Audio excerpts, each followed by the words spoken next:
പിതാവിൻ്റെയും പുത്രൻ്റെയും പരിശുദ്ധാത്മാവിൻ്റെയും നാമത്തിൽ യേശുവിൻ്റെ കൂട്ടായ്മയിലെ സ്നേഹം നിറഞ്ഞ എല്ലാ പ്രിയ സഹോദരങ്ങൾക്കും പുതിയൊരു ദിവസത്തിൻ്റെ എല്ലാവിധ ആശംസകളും നേരുന്നു.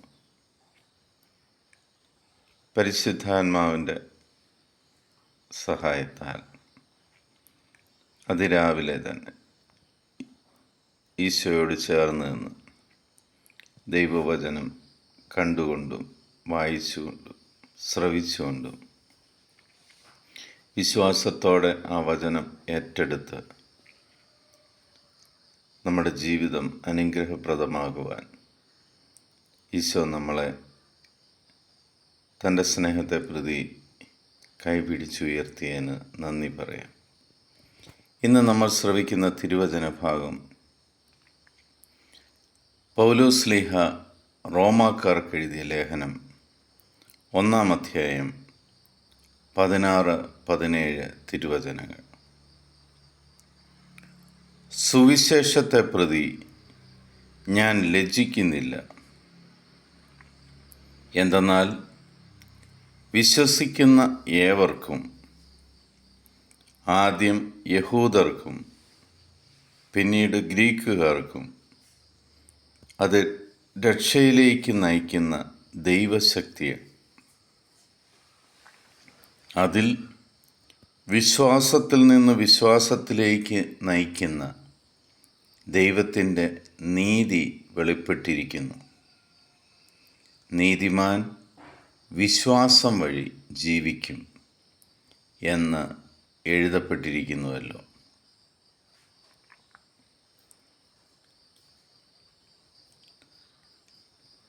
പ്രിയ സഹോദരങ്ങളെ, പൗലോസ് ശ്ലീഹ വളരെ വ്യക്തമായിട്ട് ദൈവവചനത്തെക്കുറിച്ച് നമ്മൾക്ക് മനസ്സിലാക്കി തരുന്നു.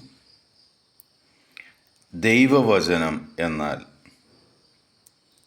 രക്ഷയിലേക്ക് നയിക്കുന്ന ദൈവശക്തിയാണ്. ദൈവവചനത്തിൻ്റെ ശക്തി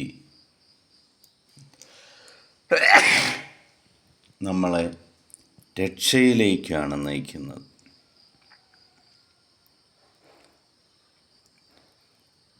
നമ്മൾ ദൈവത്തിൻ്റെ അടുക്കൽ നിൽക്കുമ്പോൾ ദൈവം തൻ്റെ ശക്തി നിങ്ങൾക്ക് കൂടി പകർന്നു തരിക. ആ ശക്തിയുടെ നിന്നും ഊർജം ഉൾക്കൊണ്ടുകൊണ്ട് നമ്മുടെ ജീവിതം രക്ഷ പ്രാപിക്കത്തക്കവണ്ണം, അനുഗ്രഹപ്രദമായി മാറത്തക്കവണ്ണം നമ്മളെ ദൈവം മാറ്റിക്കൊണ്ടിരിക്കുക.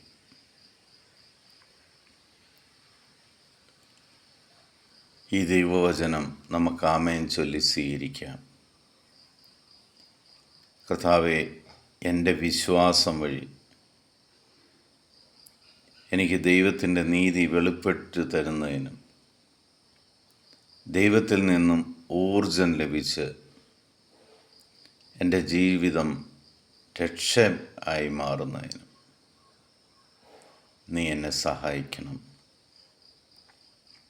പിതാവായ ദൈവത്തിൻ്റെയും പുത്രനായ യേശു ക്രിസ്തുവിൻ്റെയും പരിശുദ്ധാത്മാവിൻ്റെയും കൃപയും അനുഗ്രഹവും സമാധാനവും എപ്പോഴും നമ്മുടെ കൂടെ ഉണ്ടായിരിക്കട്ടെ.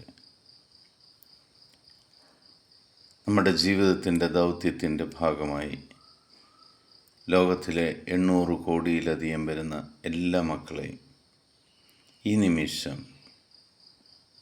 ഈശോയുടെ മുന്നിലേക്ക് നമുക്ക് സന്തോഷത്തോടെ കൊണ്ടുവരാം.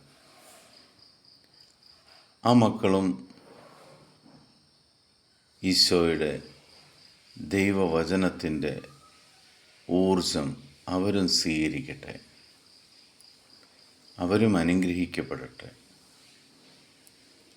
യേശുവിൻ്റെ സമാധാനം നിങ്ങൾക്ക് നൽകുന്നു. ഈശോ മിശിഹായ്ക്ക് സ്തുതിയായിരിക്കട്ടെ.